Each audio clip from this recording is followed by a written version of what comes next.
So just in the last few hours, we've seen the manhunt come to an end. Authorities catching the 21-year-old suspect in North Carolina, Shelby, North Carolina, just some 3 hours away. We were told by Philip Crowther, who's in Charleston, South Carolina.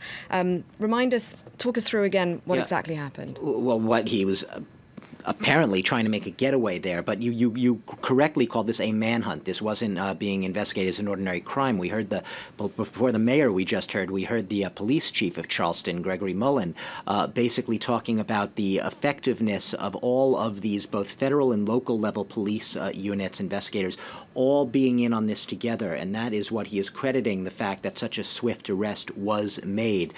You might assume that if it was just on the local level and it hadn't been widened out, perhaps it wouldn't have been done this expeditiously. The place where he was arrested, Shelby, North Carolina, it's a separate state, as the name suggests. There's South Carolina, there's North Carolina. So he crossed a state line some there. Shelby is a little further north from where he apparently was from, Lexington, South Carolina.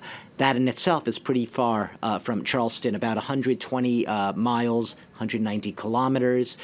So he was obviously making his way as far, putting as much distance between the scene of the crime and where they arrested him. The mayor that we just heard has basically spoken of this as an unfathomable act committed by someone with a deranged mind. And it's hard, when you're looking at this, not to obviously agree with him. And yet, it's also hard not to be tempted to lump this case together with a lot of other very, very horrific, racially charged incidents that we have seen in recent weeks and months in the United States. And sure, they're very different in their details. They're often even different in their generalities. But they do have the common element, whether we're talking about the racial unrest that followed police killings in Ferguson, Missouri, in Baltimore, in North Charleston, a separate city north of Charleston. They all had that sense of that racial element in sort of injected into them.